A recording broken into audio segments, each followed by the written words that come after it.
Welcome, everybody. We are live.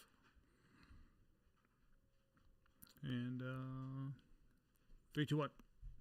You are listening to episode 195 of Paper Player. I'm your host, Tony, joined with Jeff, and then soon to be Josh, and then JB is out doing God knows what. He's probably playing Legacy today, if I had to guess. But, yeah, didn't really set too much of this show. It's kind of been a dead week. Yeah.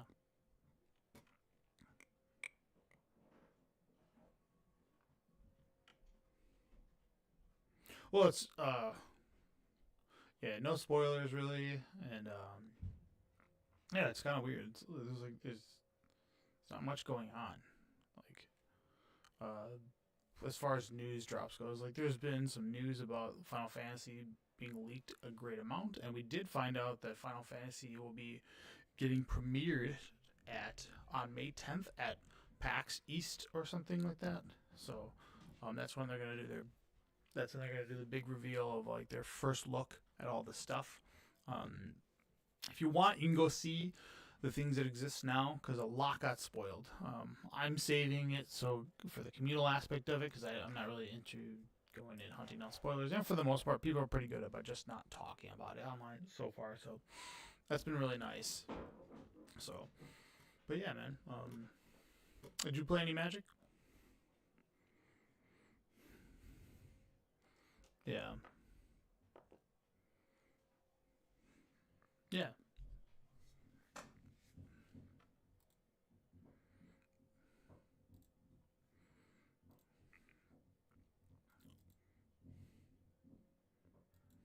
Mhm. Yeah. Yeah.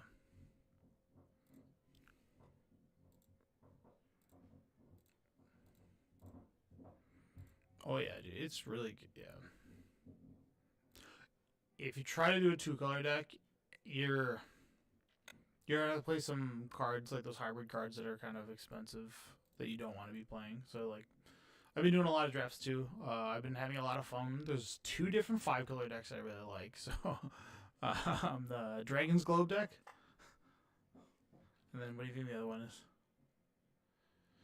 No, the Dragon's Globe deck is absent of green. You don't need green. If you're doing Dragon's Globe, you don't grab the green ramp, and if you're doing the green, you just do five-color green stuff. So, the Dragon's Globe deck tends to be Jeskai and it goes into a little bit of Mardu. And if you pick up obviously if you pick up like a green you'll take it. But your early game needs to be like Caustic Exhale, which is the -3/-3. The shock that's 2 mana or the 1 mana shock, and that you have Harmonize with, and then like the blue card. There's like an O2. There's an O3 for 1 mana. That for 2 mana you can tap it and search for Dragon's Globe, which is a 3 mana artifact that taps for any color, and then when you cast a dragon, they enter with additional 1/1 counters, and then it can also go get an artifact card called Dragon. It's like Boulder Dragon or something like that, which is like a 3/3 flying vigilance artifact dragon that when it attacks, it surveils one. So typically what you do is you get as many Dragon's Globes because nobody's grabbing them, and then you just get like 2 of those cards because nobody's grabbing them either, and then you go turn on that, turn two of those globes, and you have infinite mana. And the best part is when you play a globe, like unlike the green decks, when you ramp, the ramp comes into play tapped.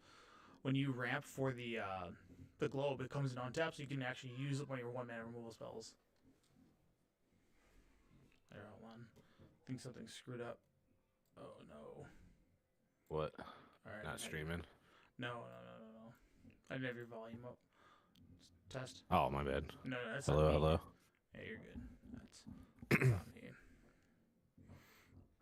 But yeah, so I've been having a lot of fun with that. And then the 5-color deck, and then I can't figure out a good Mardu deck because when I build them, I just get my ass whooped. But I can do a good Jeskai deck. Mardu's rough. Well, I think it's really good because I've had ones that just completely like raffle stomp me. I'm just like, what is going on? Like I can't figure this out. Yeah.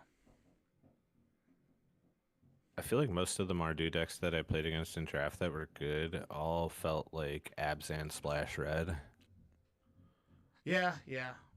But I mean, that could just be my experience, obviously. Yeah.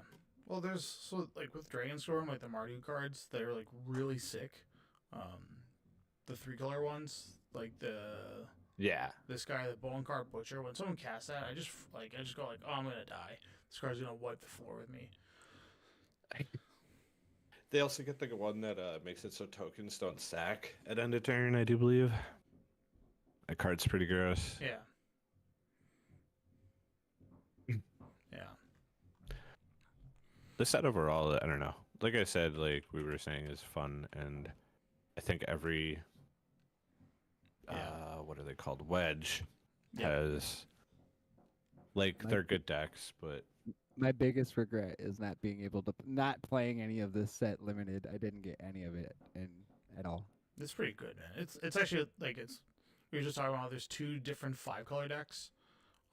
One of them is like Unexpected, which is using Dragon's Globe, which in any other set, Dragonstorm Globe, which is just like a Manolith, which is really bad. But because there's a card that tutors it and the Boulder-born Dragon, it becomes viable. And then all the 5-color dragons that you're able to get because you're already in like 3 colors, and then the dragon thing goes at 4 because it puts counters on them. The dragons get way larger, so like your Sonic Shriekers are 5/5s instead of 4/4s, and getting up to 5 toughness really does matter because there's like that Molten. There's like a 2-mana deal 4, which is really good.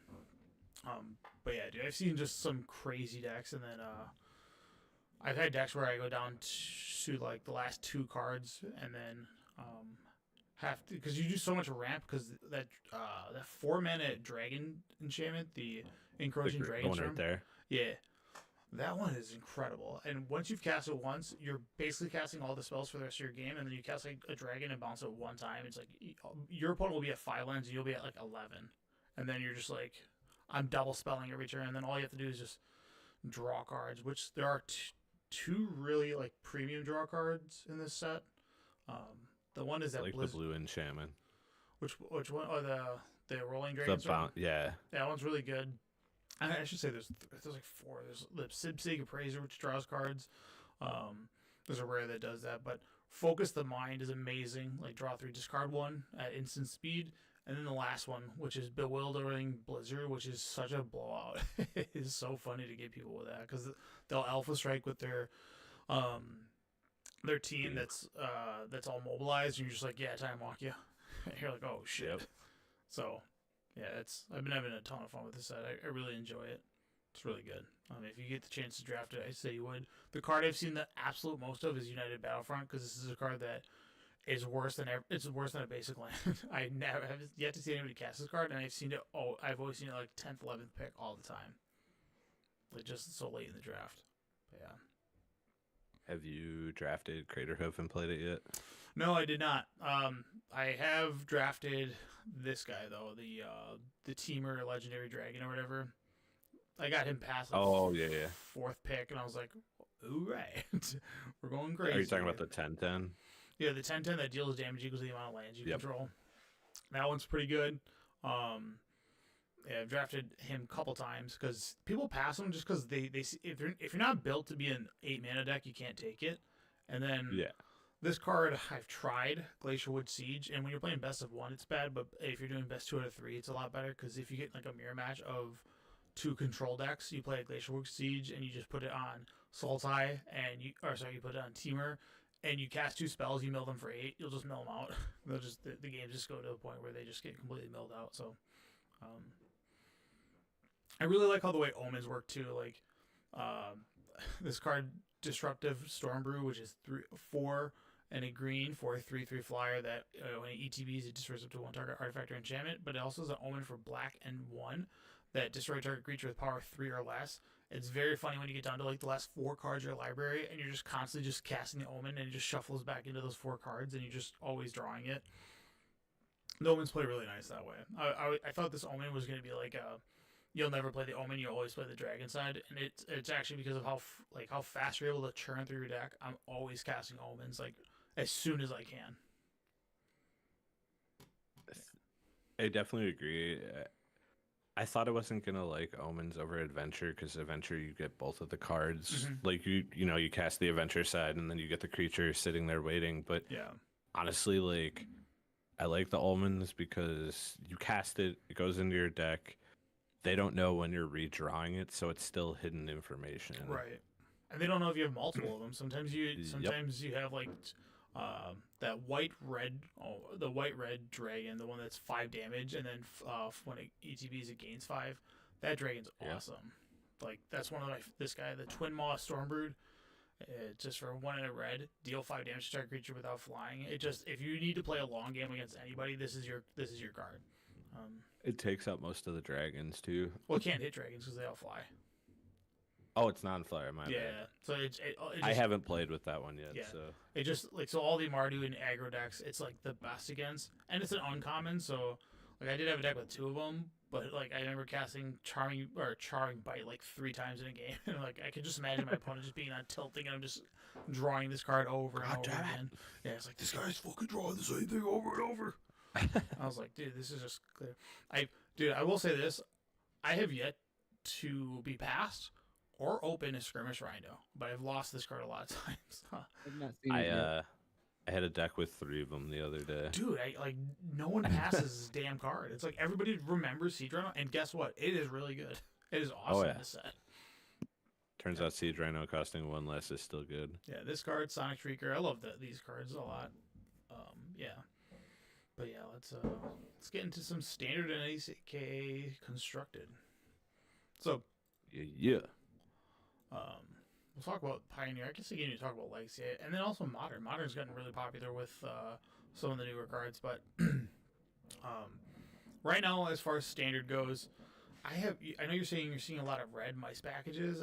Maybe it's because it's like the first couple weeks. I'm just not seeing any of it. I'm seeing a lot of this blue red. The equipment is very good. Yeah, like the I'm Quarry not gonna Steel lie. cutter. Yeah. It's a lot of people are referring to it as like New Age Bitter Blossom, Yeah, dude, it's really good. but better Yeah, because you don't lose life and your creature gets to attack right away. oh yeah, and then your creature also has prowess, so Mhm. you can definitely. I've seen this deck. It's a little soft to the temporary lockdown.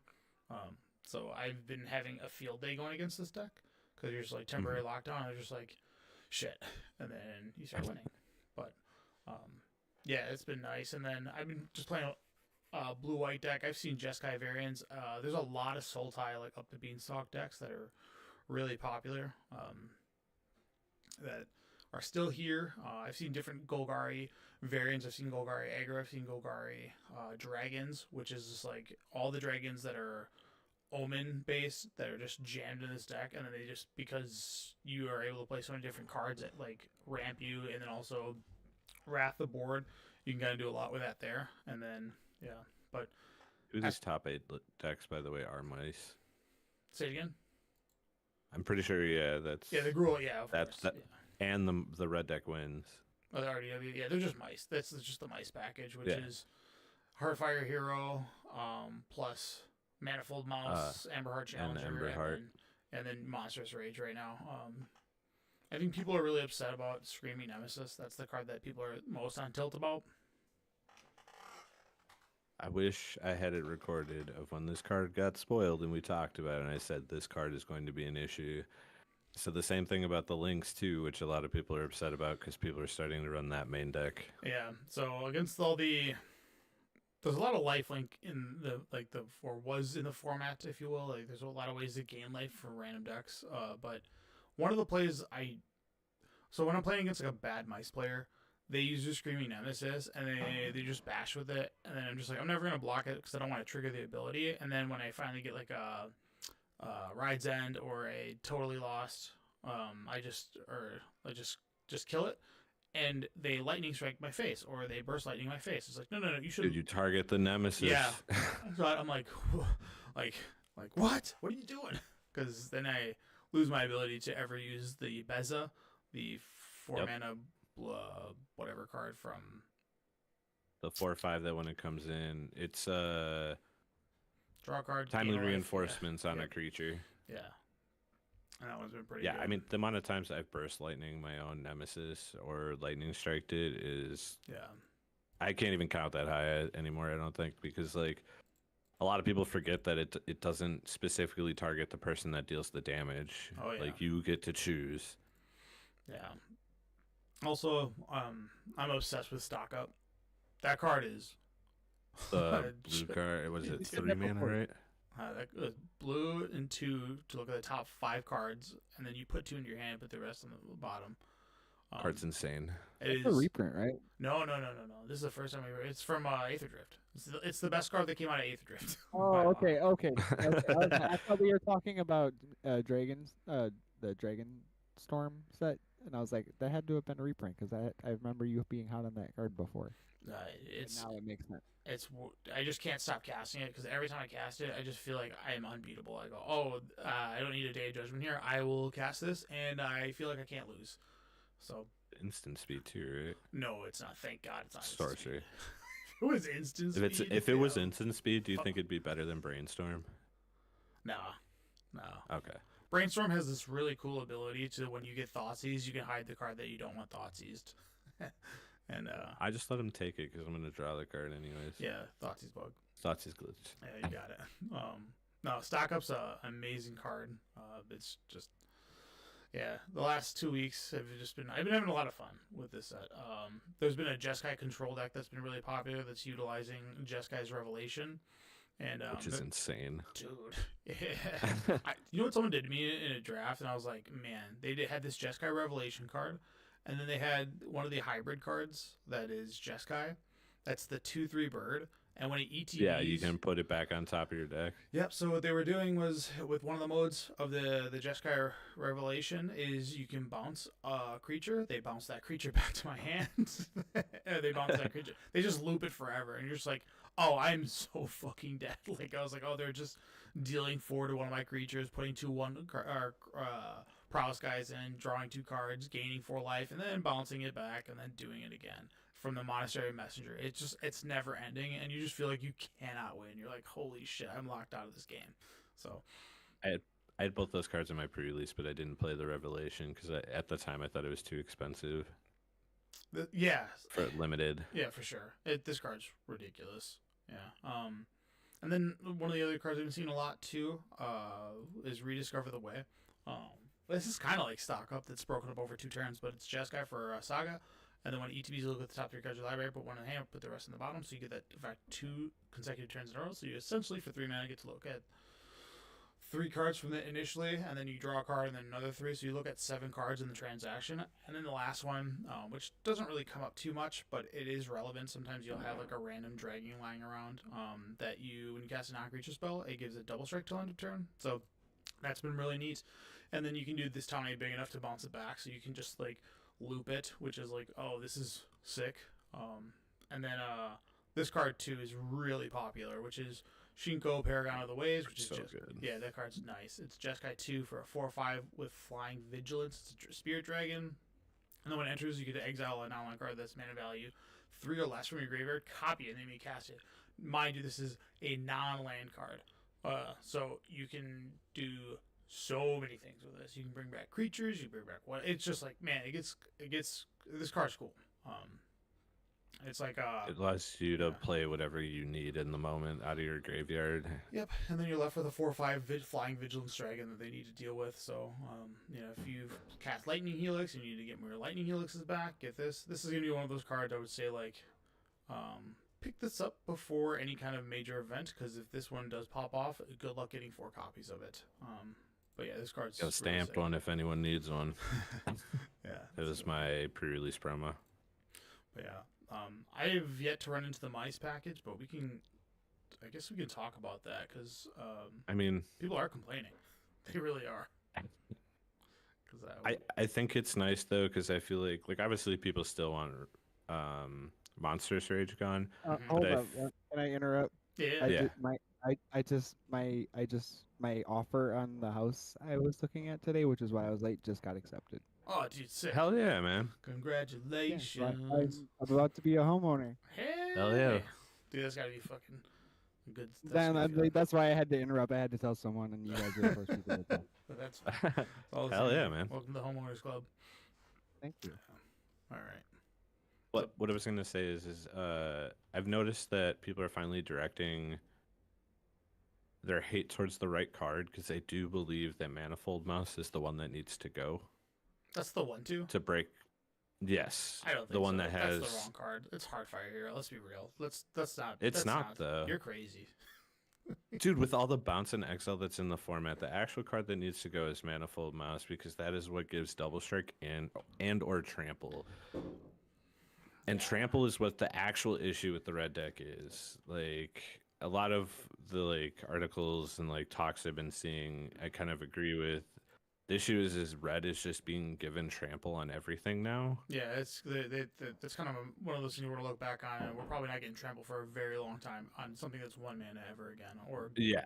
you know what I mean. And I think if you get rid of Manifold Mouse, like obviously you still have Monstrous Rage, which is an issue. Yeah. But I think this really slows down the mice deck like a lot. Yeah. So I Because saw. like, what are you replacing that 2-drop with? So with the Gruul versions, I've seen. So Manifold Mouse was really good especially the last Pro Tour. It was a lot of decks had it out of the sideboard. So like they weren't main decking it because they wanted to bring it in for longer games because the offspring tends to matter. To get when you draw a late card, game card, you want to double up. Yeah. But the way that the way that I've played against it, like the Heartfire Hero basically says it demands an answer in like 2 turns, or that's pretty much it. Like you can just back it up because that card gets out of hand so fast. But you are right that a lot of people are playing Ride's End and Bounce, so like that one doesn't get out of hand quickly. But dude, this card Also, gets out Nowhere for to 5. Run like Yeah. slows down Heartfire Hero. Yep. It definitely makes it cost a little bit less too. So, or the damage that it deals when it dies. So,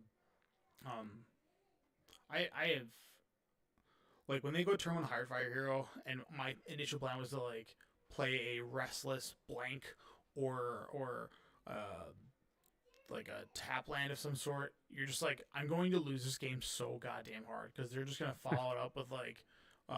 Usually you sometimes see like a double spell out of them where they go like Monstrous Rage or something else, and you're just like, dude, I am so dead.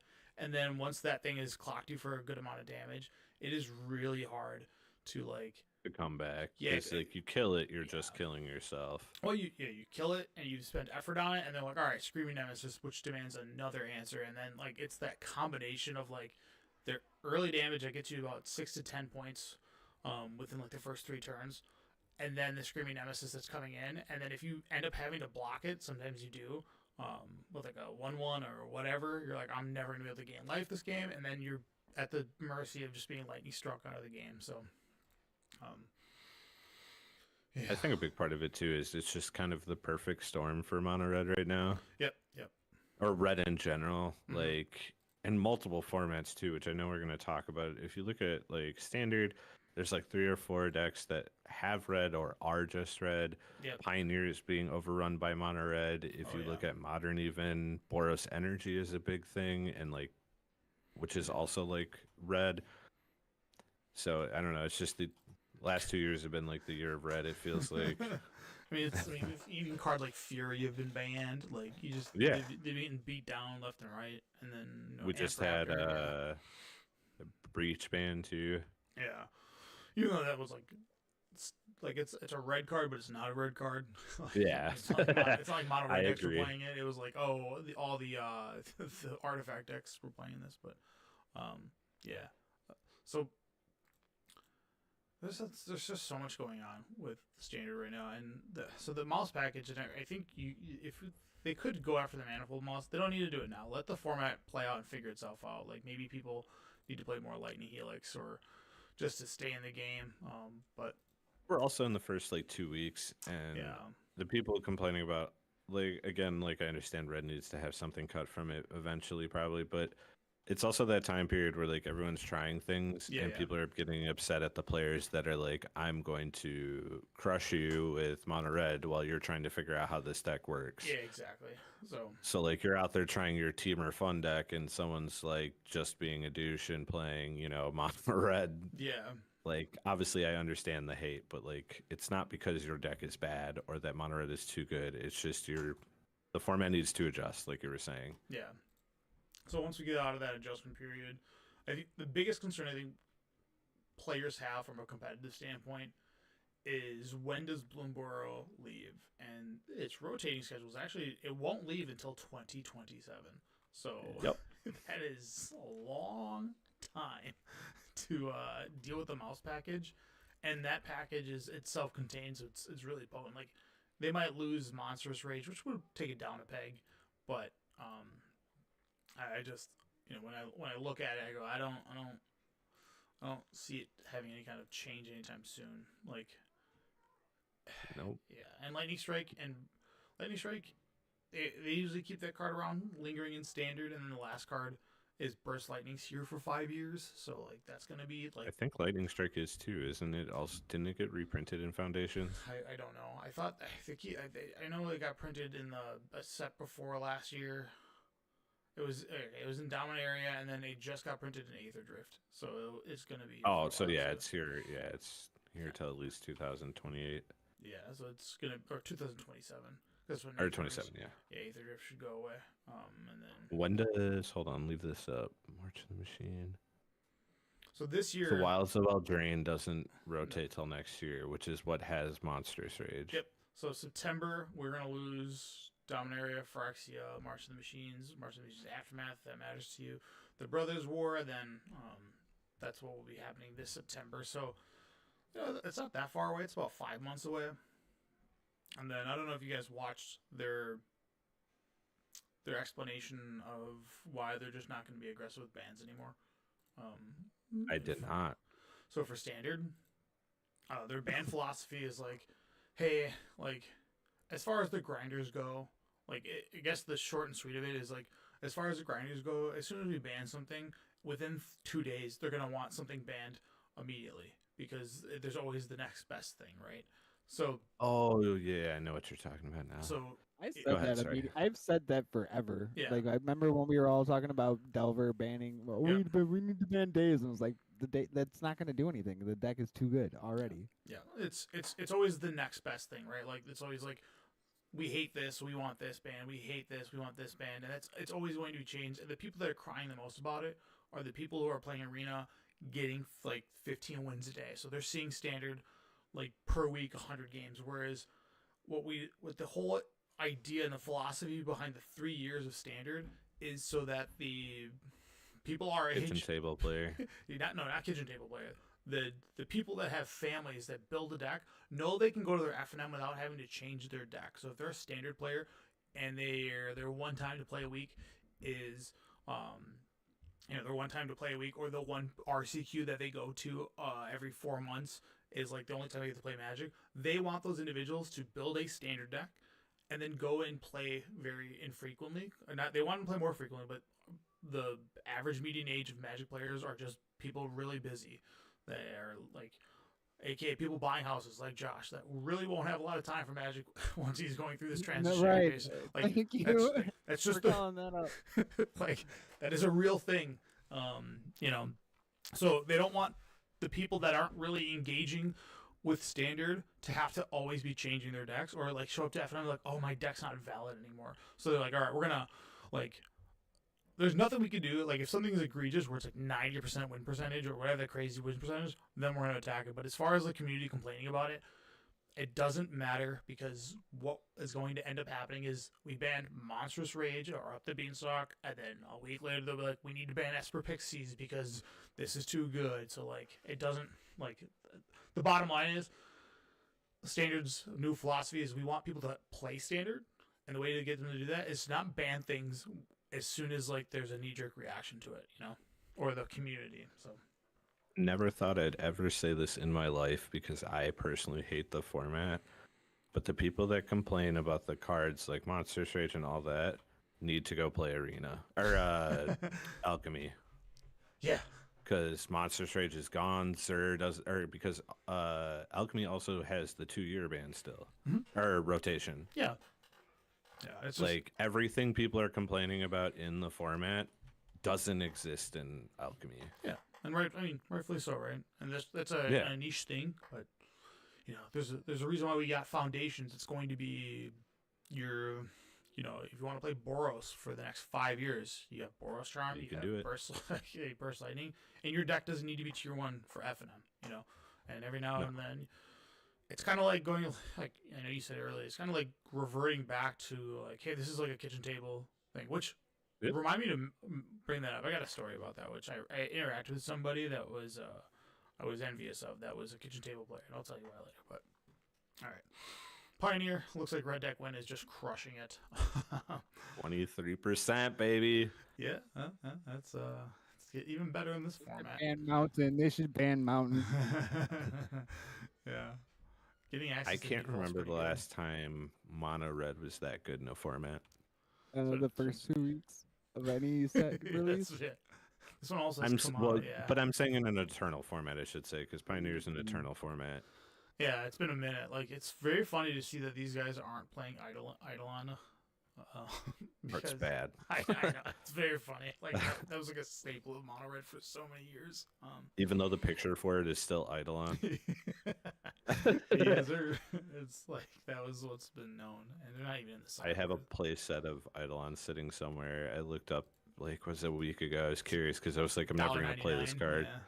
Dude, not even. They were It's- like it's 83 cents or something. Yeah, I was doing my AKA spring cleaning where I was like, hey, these cards have been collecting dust for over a year, meaning they haven't moved from this position in the box, so it's time to go. And I was pulling things anything above $5. I was like, oh, Eidolons are. Looked them up, $1. I was like, damn, these things have fallen. I remember these things were like a hot $20 bill, you know. I still remember paying $30 for Goblin Guides. Goblin Guide's like $3 at best, but yeah. So Yep. yeah, Mono Red's doing really well there. It's just I don't want to call it the fun please, but there's Mono Red, Gruul, whatever. Oh, it it's is just- 100%. yeah, it's just and these formats, it's very difficult to deal with the potency because the mana bases get better. You have shock lands, so the likelihood of you having a tap land is a lot lower.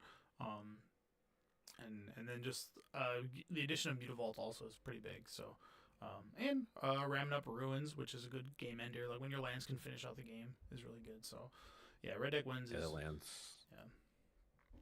Now on the other hand, Mono Red is still absent completely in Modern, and Modern is Correction. That graph said 1%, sir. Okay.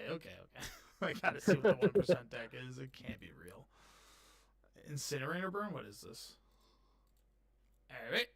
And never seen that card. These are not real cards. But if you're familiar with like Burn in the modern sense, it's got Bolt Waves in them, which is the new card that they've got an addition of. Boros Charm, Lava Spike, Lightning Bolts, Rift Bolts, Searing Blaze, Scary. Yeah, Seal of Fire is really interesting. Yeah, and then this random ass card, but yeah, it's pretty Boros heavy in that format.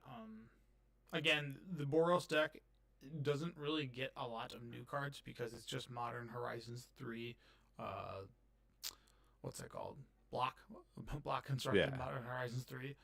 So as new cards come out, they have to do something energy related or egregious.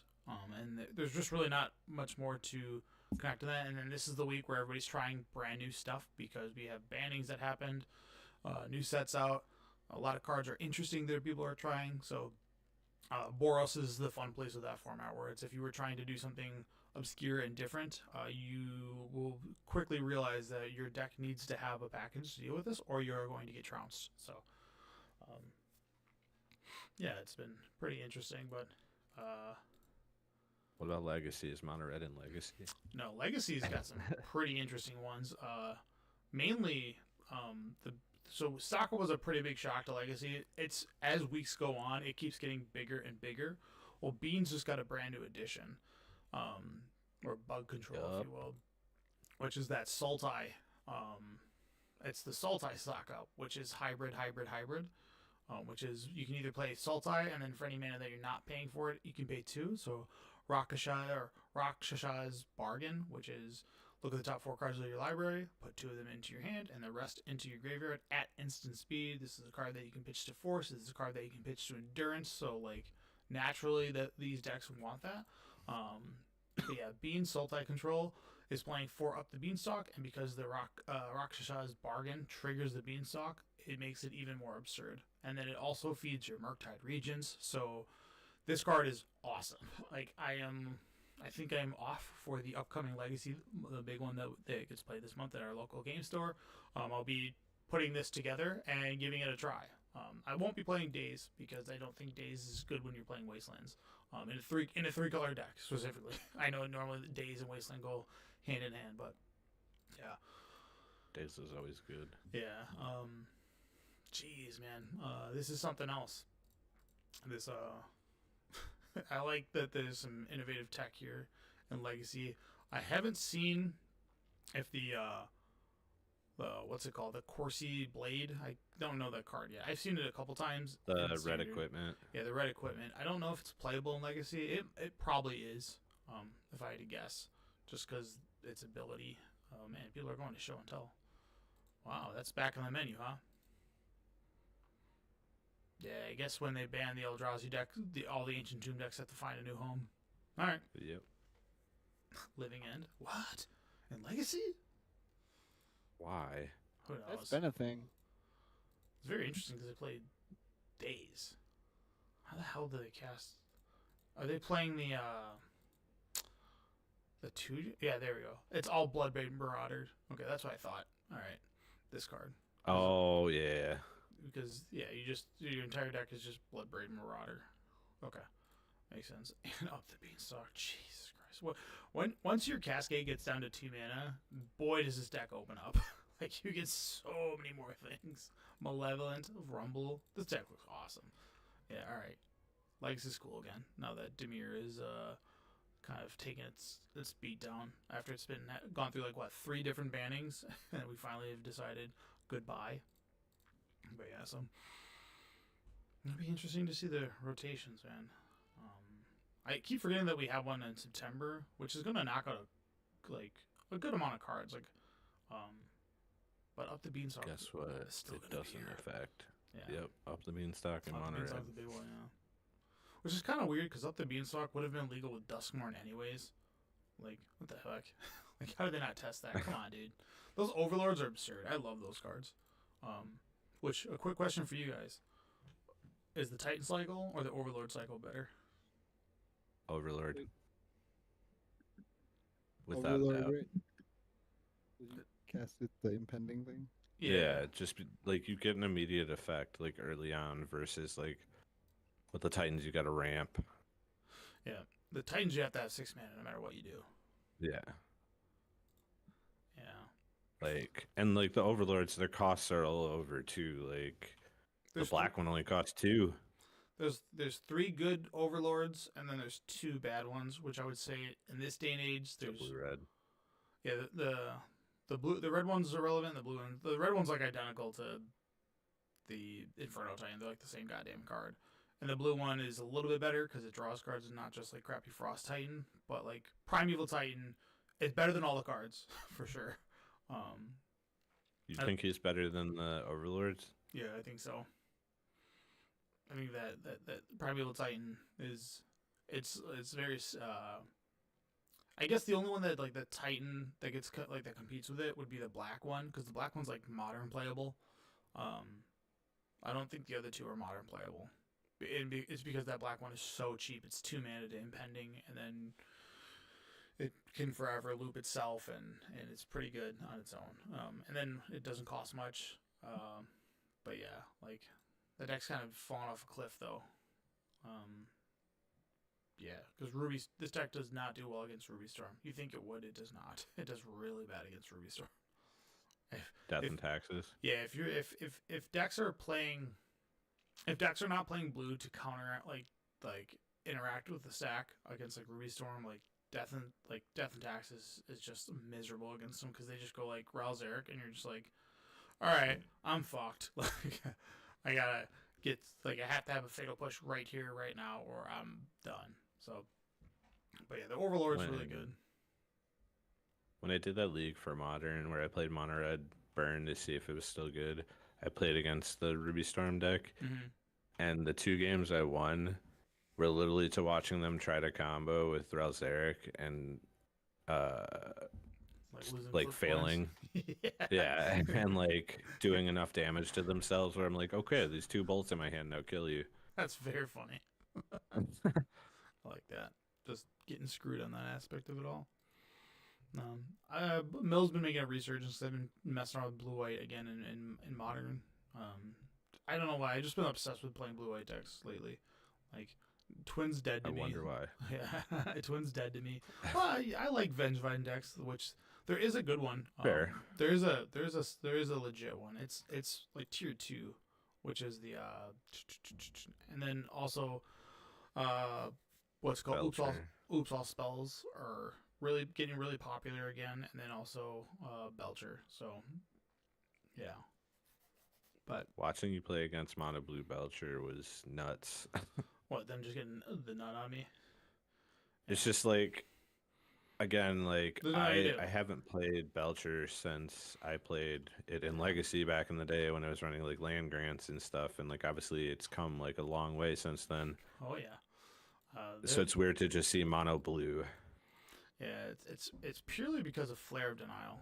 That card is Yeah. fucked. Like, man, because they just don't care about their things. Also, the Tashimi's pretty good too when that thing starts going off. But I might have to start packing Emrakul again because Mill is on the rise. It's coming back again. So, which is very funny because you think that it wouldn't, but it just completely smokes Boros Energy and Ruby Storm. You're just like, because they're already drawing so many cards, and then you just get to hit them with like a double Archive Trap, and then you hit them with a Surgical, and that's basically it. You're like, all right, I took your Rail Xerix out, I took your Passing Flames out.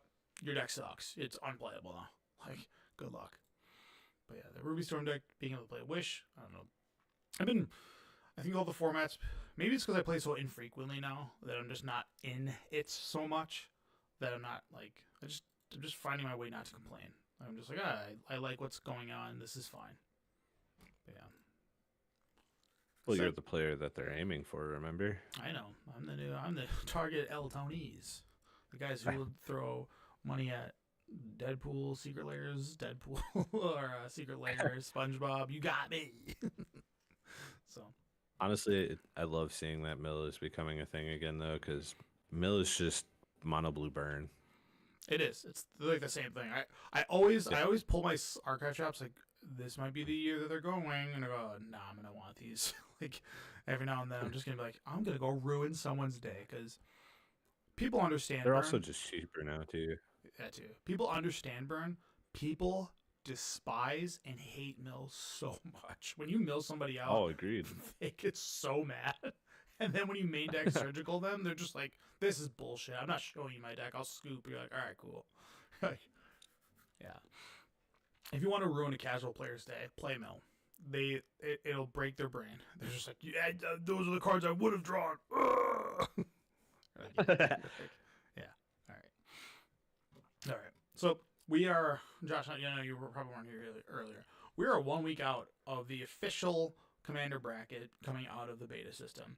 And with the initial thing that Gavin talked about originally was that there are potential unbans coming.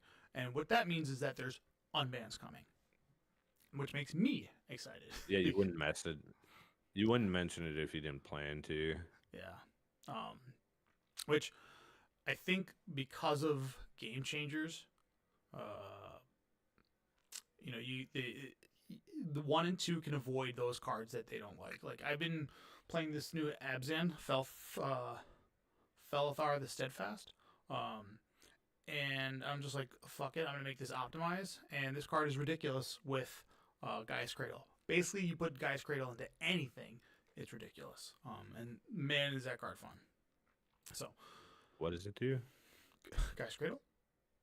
No, I know. Oh, what I Gaia's don't Cradle care does, what that but- card does. That card. Well, this card's fun because it's it's basically Doran, and then the other ability of it is Doran doesn't give these creatures without defender can attack. So that it does that. So it's 1 up, and then for 3 mana, you can tap, sacrifice another creature, draw cards equal to its toughness, and then discard equal to its power. So I've been putting Tree of Redemption into play, which is 0/13, tapping Draw it, 13, draw discard 13. 0. Yes, and then I'm like, Gaia's Cradle to cast all those cards. Or my current list has an Allura in it, so I have both Trees of Predation and Tree of Redemption, and I get to play bulk ass cards like Stone Skin. So Stone Skin it's like a 3-mana enchantment that has flash that gives target creature +0/+10. So you can like set it up the turn before where you give something +0/+10 and then draw 10 extra cards. So no need for tutors in that deck because you just draw a lot of cards. But it's one of those commanders. If you deal with my commander, my deck is real bad. It stinks. It's a bunch of defenders that don't do nothing. And then I end the game with Kratos because I'm a piece of shit. So. Are you running the green defender that taps for mana equal to the amount of defenders you control? That was good. Yeah, I got that one. There's one from like Down Area United where it ETBs and it makes 1/1 birds equal to the amount of defenders. So typically, if you have 7 defenders, you play that card. You get 8 birds, and then you're like, I have 16, and then I'll just Gaia's Cradle for 16 mana, and then usually the game's over. It's just like we don't need to play this out. And then I have little cheese combos in there of Restoration Angel and Felidar Guardian. Aberrant. Oh yeah. Whichever one blinks the blink one. I think it's Felidar Guardian. It's Guardian. Yeah. And then because they have that enchanted as Jaws of Defeat, where you deal damage equal to the difference of power and toughness. So if they're a 3/4, you deal 1 damage, and if they're a 1/4, you deal 4. And with Jaws of Defeat, the enchantment out with Restoration Angel and Felidar, you just blink each other, and then you just kill the table that way. So I've been having fun with that. That's a 3-card combo, so like there's a way to make this deck like upgraded. But I gotta be honest with you. If you look at the current list of the bracket, Game Changers, there is a power level difference between Game Changers. Because I would say Gaia's Cradle is like if I had to put it like 1 being like this is a game changer but barely makes the list, and 10 being like this is absurd. Gaia's Cradle's a 10, and then I would say cards like I don't know, Force of Will is like a 1. Like Force of Will's good, but I wouldn't call it a good game changer. Does that make sense? Yeah. Like it's just like yes, this protects your combo 1 time, but it also I don't know, it's Force of Will against 3 other players. Doesn't feel that great, which surprises me that it's even on there. But I guess they have to make sure that blue's the best color, so they just always increase their stupid list. Well, people also just hate free counters, so that's probably why they're on here. Yeah, Force Wolf, Fierce Guardianship, and yeah. But yeah, so we have our current list, and I wonder if cards are going to come on. I think for sure they're going to add more game changers because a lot of people in 1s, 2s, and 3s have been complaining that these cards should be considered game changers, just like how we think they would. If I had to rank the brackets right now, I would say the best bracket is 4 optimized, then 1, then 2, and then the worst bracket is 3 by a lot. Really? Yeah, I think people. I think this is like the bracket that's like I'm not willing to go into optimize, but I also want to play like 2 super busted cards. And then I'm gonna complain about all the cards that are like Deadeye Navigator, like that card's busted, when it's not. But their deck is just like mids. So I think 3 is like the complaint bracket. This is the bracket that's like want to be hard, like try hards, but they just suck. I honestly think 3 is probably the most common. No way. Like bracket that people fit in. I think 4 is. I really do. Because I think most people that are playing, let's say their Esper deck they're gonna want to play a Rhystic Study. They're gonna want to play a what's it called, Smothering Tithe, and then they're gonna want to play like 2 other cards that are probably like 2 to 3 other cards, right? Like demonic. I'm not saying. All right, so what I mean by that is like I'm sure most people before this bracket came out fit into 4. Mm-hmm. But I think once the bracket was released, most of those people dropped down to 3. That's fair. I guess that's like a good like a power limiter where you're not just playing like 13 of because game changers. Yeah. I still don't fully understand the difference between 4 and 5. They're not all they're like why do we have 2 brackets that are actually just the same? That's a great question. I think well, maybe it's a way for like CDH players to kick rocks because CDH is like we're intending to end the game on turn 3, and Optimize is like I want to play my fun cards alongside my really powerful cards, whereas like CDH is like any. But isn't the yeah? Go ahead. I was gonna say in CDH you're playing cards like Mental Misstep, which isn't necessarily very good. Like yes, you can get somebody's Soul Ring, but like CDH, nobody's winning through damage in CDH. Like the way that people win are infinite combos and Thoracle. That's it. Like nobody's actually attacking people to death in that format. Like people accidentally die from damage because they ad nauseum for 34 Elijah's life. having an aneurysm right now. Yeah. Say it is? I said Elijah's having an aneurysm right Yeah, now. suck it, Elijah. I mean, sure. Like there's somebody bringing their Gruul deck, but like I don't know how the Gruul deck ever beats like the Blood Pod decks. You're just like, yeah, I'm gonna play Blood Pet and then a Birthing Pod list, and you cannot beat me because I'll just lock you out of the game. And there's stack decks, and the list goes on and on and on. Yes, you have Red Elemental Blast and Veil of Summer, but it's not enough. So, I agree with everything you said, but I can bring a CEDH deck and sit at a table that's calling for a 4, and I fit that bracket still. And that's the issue I have, because the point of brackets is to separate those people. Yeah. I think the Also, I hate that this says few tutors and doesn't tell you exactly how many you're allowed. yeah, I'm with that. So I think my issue with like 1, it's like no 2-card infinite combos, but like 3-card infinite combos are all right, which you can kind of get away with, right? Yeah. I like how it's no extra turns, because this is basically like get all the salt out of it here, and when you come down here, it's like you're building precons and you're playing with that. Whereas like a 3, all right, no chaining extra turns, like, but you can still take, like, can you cast Expropriate? Yeah, which is technically chaining extra turns, right? Like, Isn't that a game changer too? yeah, so you can use that as one of your game changers, you know? I think it's a game changer, yeah. I think people in 3 are, like, dealing with cards like Deadeye Navigator, and they're just bitching about Deadeye Navigator. Like, this sucks. I don't get it. That card is trash. It's just like a 2-card combo that's considered late game because Deadeye Navigator costs 6. So, like, that's the world that people are like, this card should be on.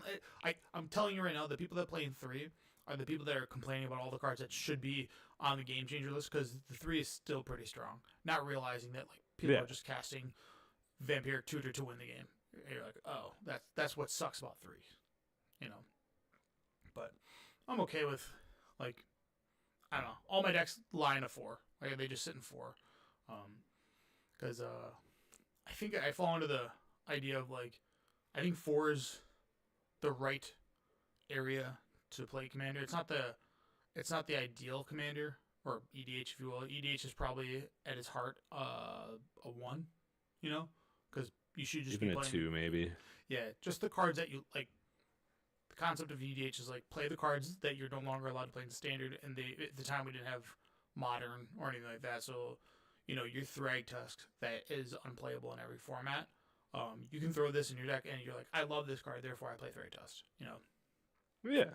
But and you're like, oh, build a blink deck with my Thragtusk and make a lot of 3/3s. Whereas I don't know. If you really want, you know how the way to fix EDH. Do you want to know how to do it? How? You take down EDH Rec. You take down that site, and it's got to disappear for like. I'm on this. I'm 100% on this. I'm 100% with that. Like, because that takes away like EDH Rec. All it's done is made everyone's deck the same. It's 100 homogenized. cards. Yeah. Yeah. Everyone's deck is the same 100 cards. Yeah. EDH Rec. I like better like having Mox Field lists, like, and not having like to be able to like look at like whatever. I like just being able to look at someone's list or whatever. Yeah. If I click on Zur, it tells me the high synergy cards, or new cards, so it even tells me what to go and buy. There's no discovery there. And then it tells me all the really good high synergy cards that you're just going to play, and these go into every single list, and you're just like, okay, well, this is stupid. And then after that, it tells you the game changers to pick. So CDH Rec is kind of, it's homogenized it really bad. And if you ever want to get like funky or, oh no, I did something weird. There we go. Like, if you ever want to, like, I'm looking at CDH or EDH Rec right now. If you ever want to look at like decks, right, and get something funky, you basically have to find decks that are like $35.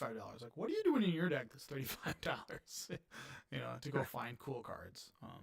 And I don't think anybody's doing that. I think people are like, I like this commander. Let me go see what 300 other people built, and they're all like 70% the same because the recommendeds are based purely on like popularity, right? It's referencing the decks that are in here and just saying like these are the most cards that people have put in this, and then suggesting that to the next person, which then only inflates that card, right? So Yeah. so You want to EDH hear rec, something delete it. wild? I'm listening. In my entire Magic career, this is like I'm being honest, I have never looked up a list for Commander. Ever. Yeah, you don't need to. I've never looked up, like, I think I've been on the EDH rec maybe 4 times in my entire life, and it was because of the podcast. Otherwise, I don't think I've ever gone on that website. Yeah. Yeah. So I just get more enjoyment of picking a commander and going, oh, let's look through my collection or look through my binder and see if there's cards I can play. And then over time, seeing cards and be like, oh, you know what? That'd be really good in that deck. For sure. Yeah. 'Cause I think that's the true spirit of EDH right there, is like Yeah. Play talking what you to have. other people. Yeah, and playing what you have. Yeah. So I like, think, we should just get rid of the website. Yeah, goodbye. See you later. Beat it. Agree. Like it's a 99 card deck. Like you're gonna be more happy with the card that no one, like when you cast it, that no one knows what it does because it's just some random rare that you had and you win the Yep. table with it versus being like, oh, you're a Zur the Enchanter deck. Here comes the de facto, Rhystic Study that's coming along with it. Boo. I'd rather go get random ass enchantments, but people know like the top 15 to go grab. But yeah, there was a Patrick Sullivan who is used to be really big on SCG. He has a podcast, I think, with Cedric still, called The Unsleevables. And he was at one of our local events for the Mana Vault, and he's not anti-proxies, but he's been known to play like Burn and Legacy, and like you should have this, you should proxy this card up. He's like, there's 23,000 cards, or whatever the amount of cards that are in Magic. He's like, I think I'll find some. Like I'll be fine. Like he's like, I'm not at the Pro Tour. I'll be all right. Yeah. Like I can find cards that are maybe not the top tier, but they're definitely respectable cards. But yeah. Comparable. Yeah.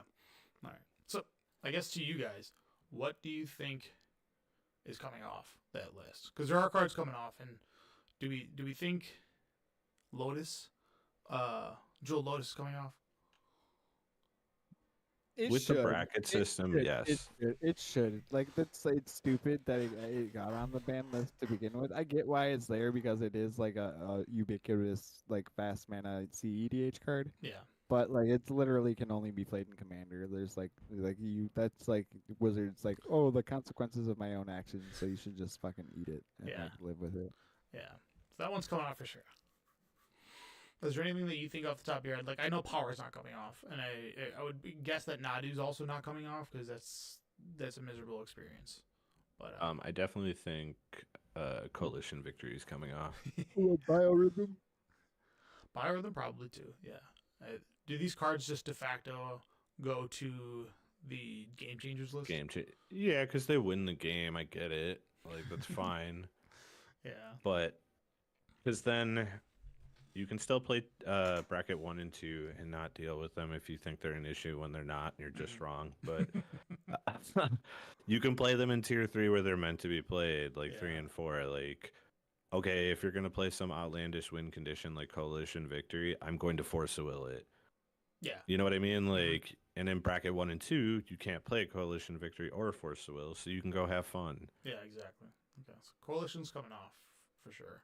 100%. And I think so too. I think the spike on this, which everybody's gonna go buy Coalition Victory and be like, "Oh, this card sucks. You could actually just take this out of the brackets." It's gonna be reprinted. It's gonna get. They're not gonna like unban it and then like watch the price skyrocket with like a without having a reprint thing in mind or whatever. Dude, they should just do secret layers off the ban list. Right. Yes. Just to make everybody. I mean, Jewel Lotus also has a pretty penny, right? Like it had it had one reprint. It's still I guess. kind of expensive. Yeah, well, everybody's buying in the low right now, so people are trying to get in while the getting's good, Yeah. Let's see what the price is of Jewel Lotus, because that card dropped down to like 50. I think it was at like 40 as all-time low. Let's see if this If it's sitting at 60. Oh yeah, it's 40 bucks. $40. $45. Okay. You can still get a cheap copy. I have I guess to me that's expensive, even though I know that's cheaper than what it was. Mana Crypt is still up there though, and I don't think Mana Crypt is going to come off. I think that one's coming off too. It actually hurts the. So I think Mana Crypt. So when you look at the game changers, right? There's so many fast manas. Like you can't play Chrome Mox, Lion's Eye Diamond, Mox Diamond, Mana Vault, and if you were to add like Mana Crypt on there, like your deck as a bracket 3 only can play so many of these, and if you're playing all the Mana Rocks, you don't get to play any of these. So it's like, do you want to be 3 Mana Rocks or 2 Mana Rocks and an Ancient Tomb, or do you want to be 1 Mana Crypt and 1 Demonic Tutor and 1 Force Will? You know what I mean? But here's the ultimate question: are Mana Rocks good enough that playing bad cards with Mana Rocks make those cards good? Sure. Like if I go turn 1, Mana Crypt, Soul Ring, Mana Vault, Yeah. and go to my next turn and cast my Giant Commander. You don't have Risk Extender Am I in the not? deck. You don't have Fierce That's Guardian. fine. You don't have Force Will in the deck. But it Like, doesn't matter. It's turn 2 when you're playing your tap land on turn 1. Yeah, Swords of Plowshares. Nice game. Good, At that point, it wouldn't matter if you were playing any of the brackets, though. I mean, No, sure, yes. Teleports behind me. I get it. Dies to Doomblade. Your favorite argument. Yes, it's my favorite one. But that does not happen as much as you think it does. The Swords of Plowshares? Having spot removal. Yeah, and A lot of people don't play spot removal. and the Royal Flush that you described to me also doesn't happen. Like it doesn't. I think it's more likely that people have a single point of removal to when people have Yahtzee versus the other way around. Where you have Yahtzee and everybody at the table's got shit. You know what I mean? Yeah. I don't know. Glacial Chasm shouldn't be on this I list. don't know, What a joke! Come on. No, that card needs to be on there. I disagree. Oh, that card is stank. Solely because land destruction is like forbidden. It's stank, dude. I don't want to hear it. I can't believe I didn't even know.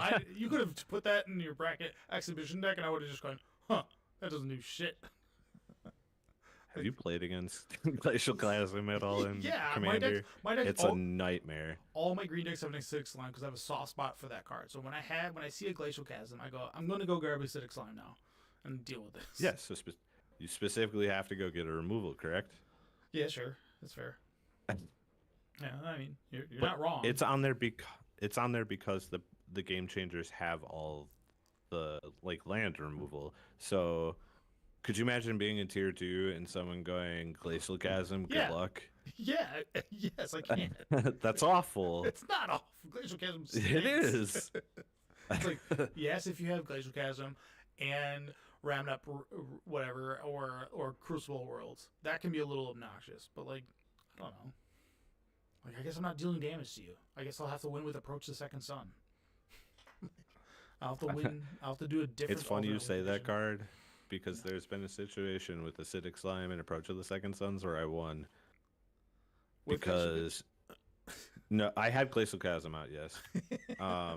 But Acidic Slime was being bounced and replayed to kill my land, so I couldn't approach. And Josh interrupted that by killing the Acidic Slime Nice, good job, Josh. Josh because I was lied and Hell said I yeah. didn't have the last land. You should have had the land in your fucking hand. Yeah, always lie. That's what you're supposed to do. Oh yeah, it. Never tell the truth. You don't have to trust me in the future. That's fine. Yeah, you'll forget. You'll need me one day. Yeah, exactly. All right. So, coalition victory is coming off for sure. I think. Like, if they don't take this one off there, I'm just gonna be like, all right, I don't understand your philosophy here. Agreed. I think Dockside's coming off too, and it'll be put on the game changers. Yeah, I'm fine with it. I don't think it should. I'm fine with it. Like, Field of the Dead's on there, right? No, it's not. Okay. Maybe Maybe that one needs to no. get on there. I would say bring back Dockside. Let the CDH players and high power players have their fun. Because that card doesn't have a home it's very similar. It was printed as a commander card and doesn't have a home anywhere else. Like, How many commander only cards are actually on this list? Which I think there's just three. There's three, which are Jewel Lotus. Jeweled Lotus, Dockside. Yep, and then not Nadu. Nadu was intended for that, but it wasn't printed for that format. I guess Leovold was printed Just in one more. Conspiracy. Hull Breacher. That was in Commander Masters. That was in or whatever, Commander or- Legends. Yeah, whatever those ones. So, yeah, you can bring all those cards right back.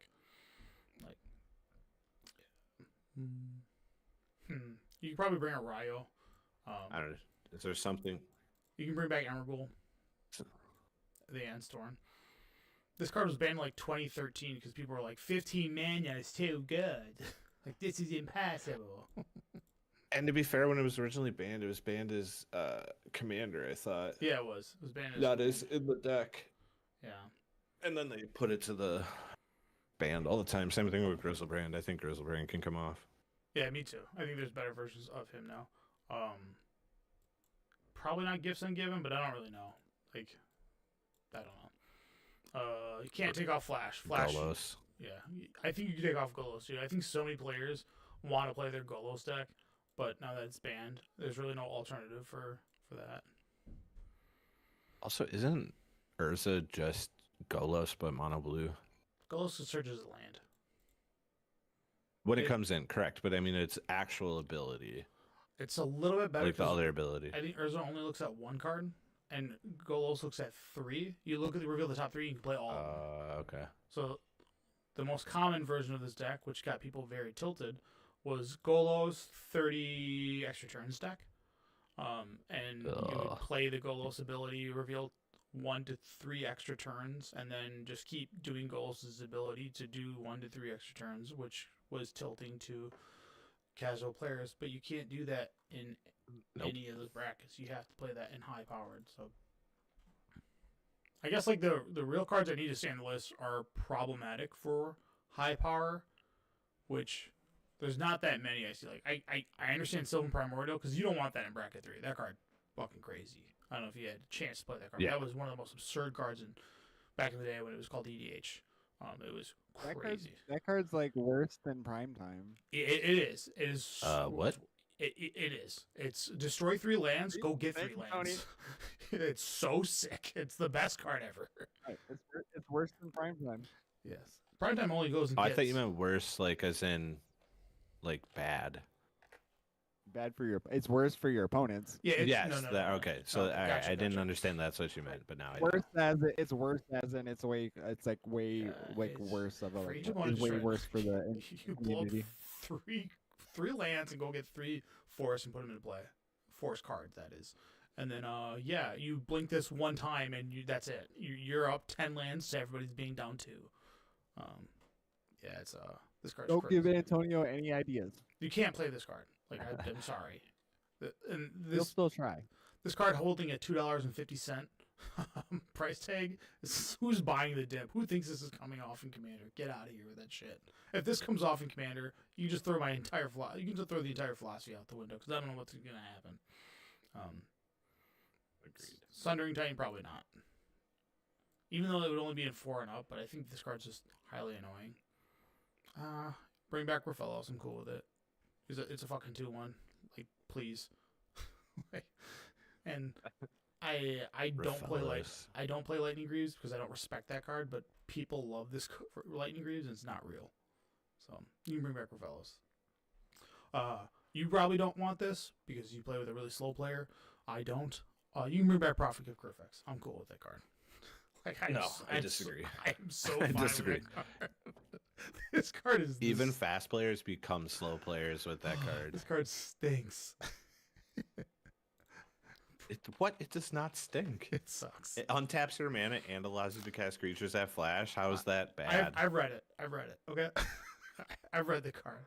I don't think you did. I don't It's think you so understand bad. the Why was words this in a put Clash together. pack in 2015? That's Yeah. not when Theros was. Was that when Theros came out? No, not 2015. Theros came out 2012, 2013. Yeah, it's 2013.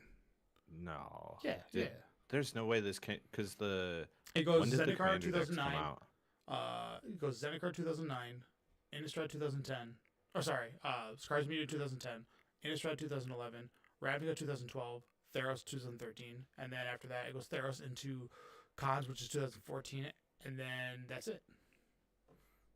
Yeah, Theros came out September of 2013. Yeah. So the fact that it had like a 2015. Flash pack. Yeah, this is weird. Oh, was that the Ravnica Clash packs? I don't have a clue. Where they had, oh, you're probably right. Yeah. They had random cards. Only 6 of them in there. Yeah, you're right. I think it probably was. Anyways, this card can come off the list. This card stinks. I thought this was in Ravnica, but it came out Theros. Bring back Profit. Yeah. I'm Well, Team yeah, Profit. Crufix. Yeah, right. Ah, you're such a terrible person. Lutri got pre-banned. You can bring that off the list. Put it on the game changers. That way, it's not just free. You know what I mean? Well, yeah, and like it doesn't matter if like you homogenize red blue decks in that tier anymore, It's anyways. like, whatever. Because that's the whole reason it got banned. Yeah, this is what. Is they didn't want every deck playing a free copy. This might be a. Dude, how crazy would it be if like next Tuesday they're just like 11 cards are coming off the ban list, and they're all going into As much as I want that to happen, it's not going to, sadly. It's probably just gonna be Jewel Lotus, and that's probably it. And then people are gonna cry about Jewel Lotus. The bracket 3 players are gonna cry about Jewel Lotus because they're like, this guy's too good. I can't believe it. Yeah, I don't know. I fucking unbanned 16 cards, and then if you want, for the people that are complaining, put Deadeye Navigator for all I care. You can put that on there too. You know what I mean? You know what they should actually do is unban everything but Power 9 and start over. I'm good with that. Experimenting with Flash or Sylvan Primordial. Like, I don't want to play with those cards. Like, I don't want to.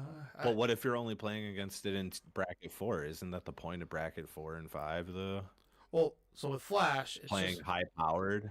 yeah. So I mean, Flash is a 2-card. You'd have to put Protein Hulk on the list too, because Flash Protein Hulk. Yeah, Protein Hulk, because you would just it's auto win. You just find a tutor, any tutor.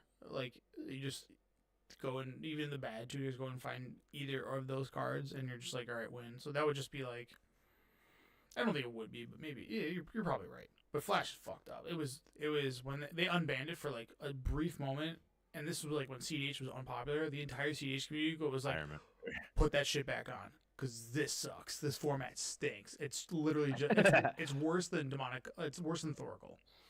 You know. So, yeah. Yeah. God, I hope they really unban. Give me Iona. Give me Iona back. I got a sweet. I have my original Zendikar one of Iona. Iona was my first commander deck I've ever built. It was so bad. It was so bad. I never played EDH, and a local store that was hosting a EDH tournament in like 2012. I was like, I only have enough cards to build Iona, because I don't think there's a lot of legendary creatures, and it was like one of my few legendary creatures. I was like, this probably is good. And it was just after me and my 2 friends split our collection. You know, we had our collection together and we split. Yeah. So I was like, I didn't have like any cards. So I was like, yeah, and I put it together, and holy shit, I was playing cards like Brave the Elements.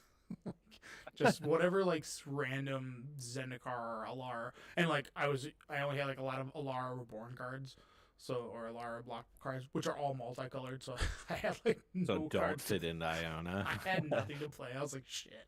I was playing just the worst cards you've ever seen. I was like, I'll put in Day of Judgment, and then like just like whatever cards I had lying around. And man, the amount of games that I didn't get up. And this is when Soul Rings weren't available. I didn't know Soul Ring was like a thing. Like, and this is before they made Commander decks with 1,000 Soul Rings. You know. Yeah. So I didn't have. I remember like getting to 4 mana, and just never getting past 4 mana in my mono white deck. I was like, yeah, this sucks. I should have played 40 lands, but instead I was like, I'll play 30, and it was just wrong. Just. Basically sitting at a table watching other people play Commander and just not casting spells. I'm like, damn. I guess After with sure, precons. Yeah, the 5 of them. The first wedges. Yeah. The first one I bought was the Abzan one. But then I built my own deck, and I built, what is his name? Jared, the green, black from Gerard, Return to Oh Ravnica. yeah, Jared Gerard, yeah. Yeah.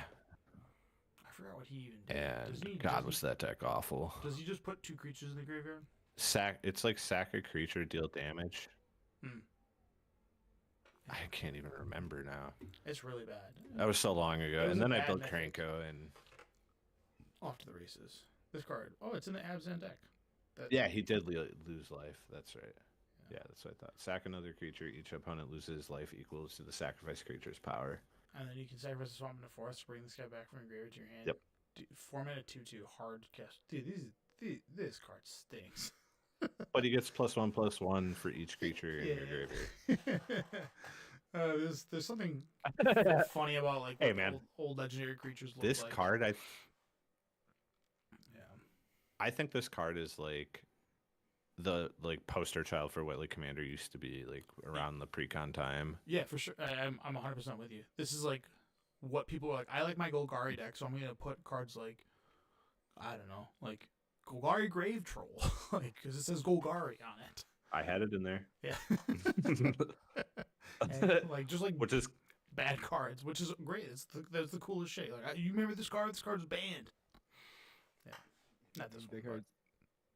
I used to play that card, and I think if I still have my Get Drop Monster deck, I think it's still in there because it's like a last minute win con that would win shirt. Yeah. Let's just look at. I want to see something real quick. Legendary. And then set. Return. I miss the days when we only got like 2 or 3 legendaries per set. Oh yeah. There's just one for each guild. This is the bad Niv Mizzet. Everybody knew that. This Rakdos, like this card just kind of stinks. Yeah. Tristani was That was good a for legit one. Commander. That was a good one, for sure. I think this one's a reasonable one. Gate Crash, GTC. Prime Speaker. That was a bad mama. That one's good, really good. Probably Aurelia is good too. These other 3 are dog Yep, shit. Obsidad. What? Obsidad's good. It's target opponent. You know how long it would take to kill somebody at the table. I know somebody that has a deck that's for Obsidad that is in. The only win condition you have is Obsidad, and his entire purpose of the game is destroying lands. So then people have to sit through Obsidad. He doesn't even attack with Obsidad. Oh, he just that makes sounds he just awful. he just has to blink it on his turn by Obsidad's effect. 2, 2, 2, 2. It's like, oh yeah, you know. Yeah, look at how many legendaries there That's- are. Now you look at Dragonstorm. How many legendaries Dude, are in I don't there? even want to. Every time I see it, it's just like, holy shit. These are my legends. Yeah, like even this. These are the legends of my Lara. heart. Yeah, one for each shard. Mael is awesome. Rafiq was like one of the OGs. Like this is hyper competitive EDH decks. Yep. Which if you click on this card, did you know this card has the same number? This is really weird. This card has the same numbering as this is from Alara. It's so bizarre. I don't know why. They did that with all of those when they did that in Really? what was that? March of the Machine? Yeah. Was this March of the Machine? Like look up Well, it says Shards of Alara on it. That's so crazy. I know it's from that pack. But look up I think it's Ragavan was also in there. you think so? And I think I think it says Modern Horizons. No, March of the Machine had this weird symbol. This March of the Machines had this. This is actually from New Capenna. Oh, New Capenna. And Yeah. It was They Shards of did it with Alara. a couple of them. This is such the weirdest thing they ever did. Like this card has the Shards of Alara set symbols, says the same number, and then it's just completely different. What a weird thing to do. Like they have not gone back to this, and everyone's like, "Why did you guys do that? Like this isn't from Shards of Alara." Like it's so confusing. But yeah, I don't know. I just haven't. We're just being boomers right now, or millennials. If Best you of will. Johnny ever printed right there. Mr. Vengeance. Yeah. Before is this after he lost his eye? Yeah, I think so. Yep. Yeah, and then yeah, look at how like bad these cards are.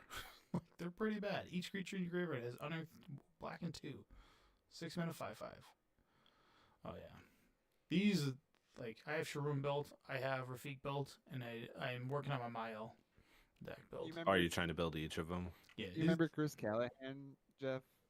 Yeah, Jake- obviously. Chris Callahan played Sharum of the Hegemon, and he Yep. like made everyone fucking miserable with Sharum and Scourglass, and oh my god, it would just make everyone miserable. I do love Scourglass. I have in my shroom deck. I should go get Scourglass. That card's great.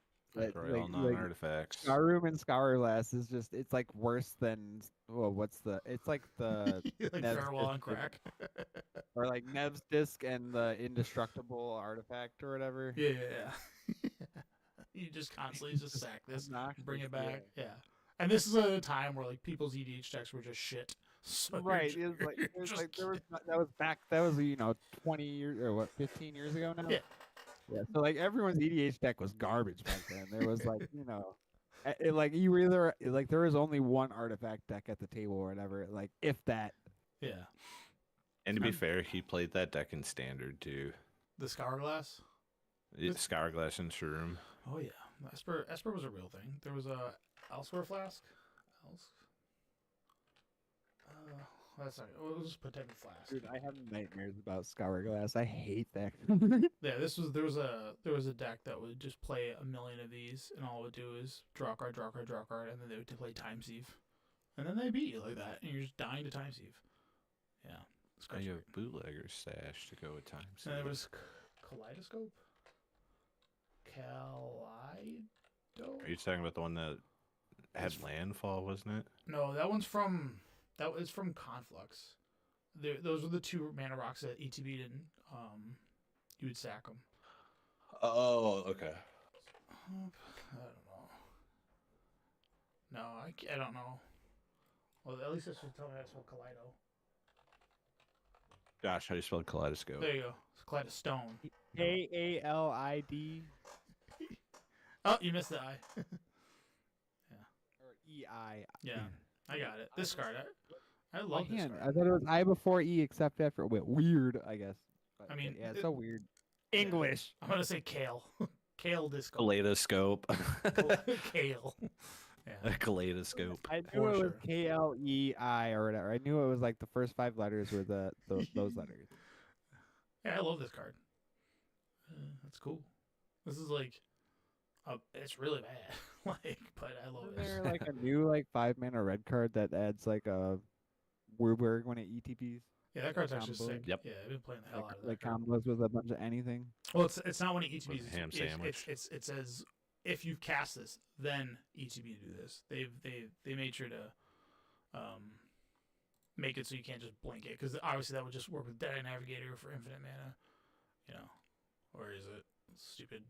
Yeah, it's got the specifically if you Yeah, nice cast. little fancy Deadeye Navigator here. I got a couple of them now, but yeah, when this card enters, if you cast it, Wooburg. So you just gotta find a way to make it cost 0. All right. Happy for next Tuesday. I think our predictions are. See you Pretty next Tuesday. Wild prediction. Caracas comes off. They should fucking bring it back. Do it. Yeah. Hey, what? Yeah, why not? Do it. Who cares? That is the one card that cannot come off the bench.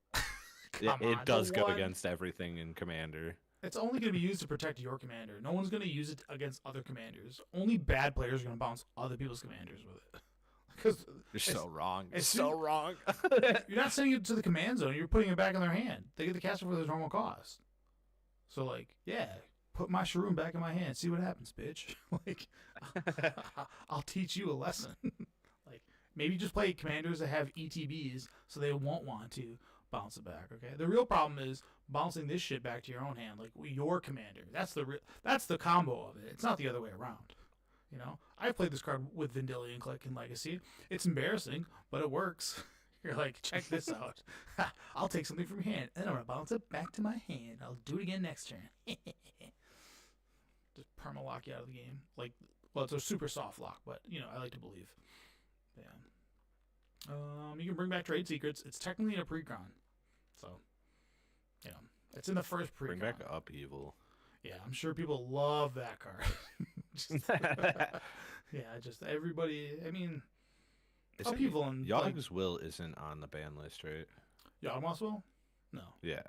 Okay. No. Underworld Breach should. Underworld Breach gets played over Yogg-Will because Yogg-Will has text that says any card that would go to the graveyard this turn gets exiled It's instead. exiled. Whereas Underworld Breach does not. So you can go like, I'll cast Lion's Eye Diamond 30 times. You're like, oh, that's cool. Yeah, because reasonable. all these cards I get discard are just gonna get cast from the graveyard. Oh yeah. You're like, check this out. I'm gonna cast.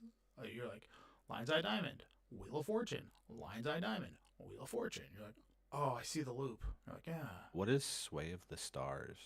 That is everybody restarts the game and your new life total is 7. What's wrong with that? It's like Worldfire, which is fine. Each player shuffles his or her hand graveyard permanents he owns into their library, then draws 7, and each player's life becomes 7. It's just one of those cards that like people don't want to deal with. But Worldfire is also on here, which is the cooler. No, it's not. No, That's I'm off saying. the ban list. I know that's what I'm saying. Oh, Like you can get they're synonymous to me. You can just take you can take it off. Like crap, this card's 20 bones. mm-hmm. Oh my god, fucking. I guess you can only play this in bracket 4, right, Josh? Is it a game changer? No, it's this card stinks. Nobody just because there's only 2 cards that are red. Well, you Jet said Black. bracket 4, so I was like, wait, is it a game changer? Now, what's the philosophy of bracket 3? No mass land removal. So like Armageddon, yeah, no mass land denial. So like you can't cast World Fire because Is Worldfire destroy or exile? it's exile. It's much better. So you can't, give your stuff indestructible. You can only find a way to like phase it out. Like so, Yep. if you Teferi's Protection into it, you're like okay, but it's like a 12 mana combo, so you should already win. You should win the game for that. But who am I? You know, that's why all my black decks pack 1 Piranha Marsh.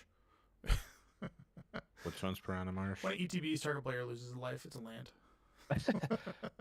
That's in the Worldfire deck I have. It has to be. There's you have a desert now in there too. You have a Oh desert. yeah, I have the desert. I have like all the man lands and stuff that I can run. Cards like you have Sheeving Gorge in there, Yep. which you know what's really bizarre.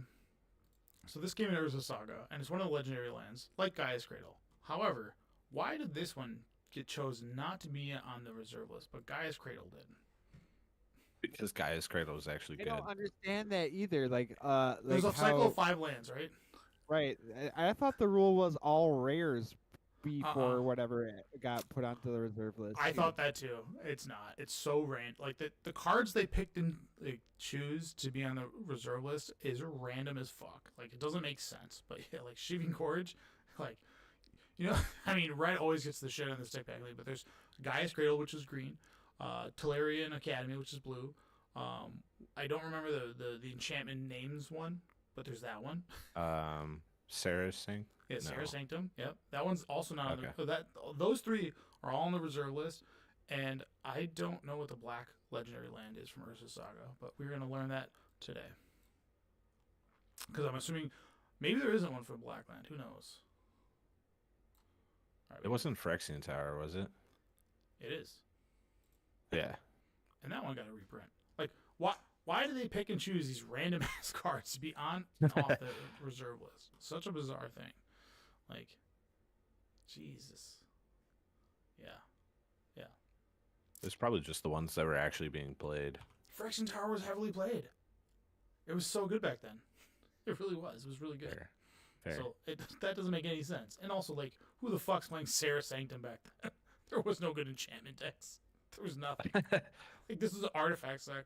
Like, it's an artifact set. And, like, the 2 that were played were, like, Gaia's Cradle was, like, Mimi because of elves. And then, obviously, the most busted one of all because it was an artifact set. It was Tolarian Academy, which is just crazy. It's fucking crazy. That's all I can say about it. It's Looney Tunes. Very good. I hope- Very good. Croxy, I hope they don't ban my stuff. I hope they don't. I hope they don't ban. I hope they don't add. I hope they don't ban more cards. What if that was a real trick? They're like, we're actually banning 3 game changers, and just people get. I mean, blown it's the fuck Wizards. out. It wouldn't actually surprise me. No, they have learned their lesson. Let's say that the outcry, the death threats that people got from cards being on there. Yeah, dude, I think that's like wild in 2025 that you guys, people still resort to death threats. Like, come on. Is your refrigerator running? Are you referring to a shit like the prank phone calls from like the 90s? Right. Right. Do you like light the dog paper or the paper bag on fire and ring doorbells? Or I guess people have way more access to you because if you have any social media, like you'll just get a. Yeah, you're Right. screwed. and Yeah. people get bored and they have their phone in their hand or whatever, I'm gonna so teach it's them. easy. I'm gonna teach them a lesson. We get it every now and then, and I laugh my ass off about it. Just Dude, people it's so funny when we get those DMs and it's like someone's like really salty in our DMs. I'm like, what did we even do to piss this guy off? I'm like, I don't even know what you're Like, talking. I you don't know. understand that there's like two people looking at our DMs. So like, even if you piss someone off, like, and I read it, like, I have no idea what happened. I get such a kick out of it because I go, what prompted this? Like, I go, Right, exactly. like, what made you feel this way that you had to go out of your way to tell me that I'm a schmuck? Oh my god, those are the best, dude. It is so because they come out of nowhere, and this is like I'll be like doing like nothing, and then all of a sudden I got some guy blowing up my phone. There was a. Let's see if I can pull it up. I'll try to pull it up. But there was one that I posted that people got really mad about, and I was like, I don't know where this is coming from, but okay. Like, it's like, and it's really. It has like over 1 million views, so I guess like you're just gonna run into those people, and it's like a 10-second clip. It's about let's see if I can find it. Yeah, hold on. How did I get here? Damn it. No, I'm not gonna be able to find it like in a fast manner. But all it is just like Stixie card players when they go to a store and it's like 90, and then they interact with a 99 card player where it's basically like, dude, you're so fucking old, what are you doing here, go home to your wife, dude. And it was like, that's not true, my FNM still is. And then people are like, fucking idiot, well, Commander's the best, if it wasn't for Commander, Magic Oh my would god, die. I love those. And you're like, what? Like, what are you talking about, dude? Like, I can just have a, like, obviously it's a fucking meme. But yeah, anyways. Alright. Oh, the last thing I wanted to say, so I interacted with somebody who is like a true kitchen table player, and I was so envious, like, because the spirit of the game is alive and well with them, like the way the game was intended, right? So Yeah. we just started talking, and I wasn't trying to big time him or anything, so I didn't mention anything about a Paper Player podcast. I was like, hey, I play Magic, and he's like, oh yeah, like what do you guys do? And I just, I was just pretending to be like kind of aloof and not know much about the game. Like, I'm hardcore. So I was like, oh, do you play Commander? They're like, no, I don't. I go, you play 60 card? Yeah, we do 60 card multiplayer. I go, oh. He's like, you want to see some of my decks? I go, sure. He shows me his Hydra deck, and it's got like 2 Colonial Hydras. He's like, you know what that card does? I was like, no, show me. I know what it does. But he's like, show me. So I look at it, I was like, and the entire time he's like showing me these lists of decks, it's clearly that when a new set comes out, he buys a fat pack, and that's all he buys. And that's it. And so, Hell yeah, man. well, like because he showed me his Boros aggro deck that had like 2 Boros Elite, which is a common from Guild Pack or whatever, or sorry, a common from Return to or is it Return to Ravnica? Or from Gate Crash, and it's like, you think you would build your aggro deck to be 4/4/4. Nope, it was just 2 of this card, 3 of this card, 1 of this card, 1 of this card, couple lands, like whatever, and it's like, man. The pureness of like the way that you look at the game and with your friend group to play like casual, it's just like there's no crazy cards here, and you're just building with the things. Like, let's say he's at a 5K, he just builds his world is what's in that 5K, and that's it. And I was like, I kind of envy that because I think there's such like a like I'm just playing what I have, and I'm playing for the spirit of playing Magic the Gathering as a board game versus like the competitive nature that we're also entwined with, but. I was so envious. I was like, man. And he just had like 10 different decks, all on MTG Goldfish that he was showing me. So he knows MTG Goldfish. I was like, so you think you would know a little bit about the game, like a little bit more, because you think he listens to like Saffron? So I asked him. He's like, no, that's where it's the only site that like really holds my decks that I want to hold there, and gives me like price updates and so forth. I was like, oh, that's cool. So, man, but all of his decks were just like nothing was like streamlined. And he was like, here's my Hydra deck, which just had like it looks like a Commander deck. But it's got like random 2-ofs of random Hydras that he either traded amongst his friends and so forth. But I was like, dude, you are really like you enjoy Magic probably better than I ever have, like for a very long time. So I was just wanted to bring that up. I think that's like the coolest shit that kitchen table players still exist in that realm, and probably more than we know of. So me and Josh used to do stuff like that where we'd grab like our box of like our random like leftover cards and be like, all right, we're gonna sit here, build a deck each, and play each Remember, other. for a little while, it was a garbage bag of cards. Yeah. But so I missed that. But honestly, like even though I know, like I was getting ripped off. The thing I miss the most is going and meeting people that played Magic and handing them my binder and being like, "Oh, you have this card I really want," and they pick out something and not caring about price. Yeah, I honestly miss that.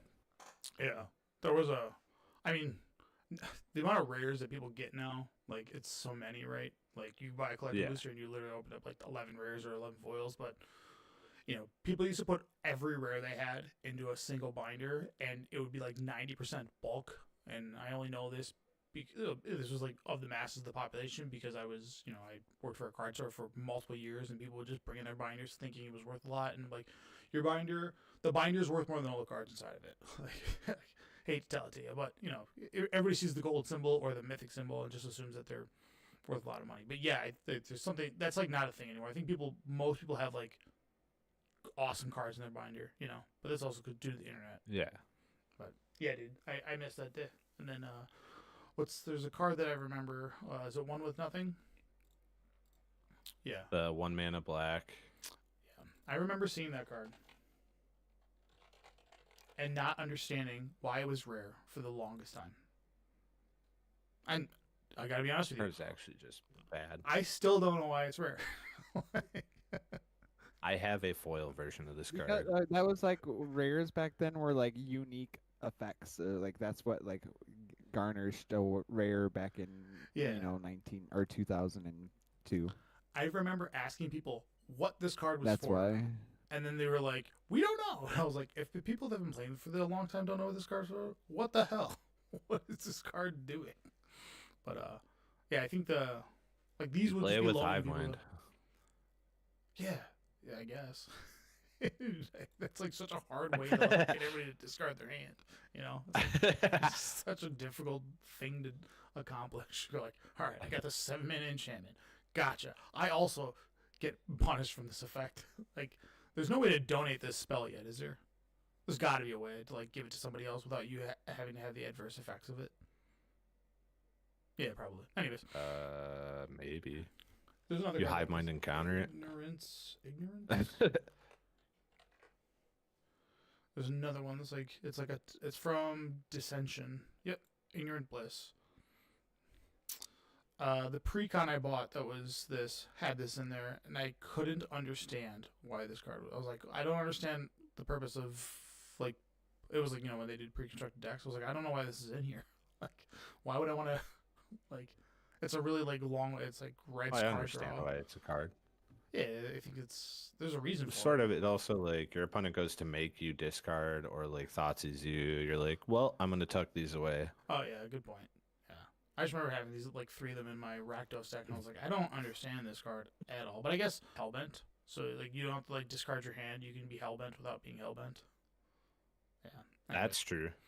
Yeah, it came. I remember that. I vividly remember that Rakdos deck because it was a pre-con, and boy did it suck. Yeah. Anyways, Josh, get us out of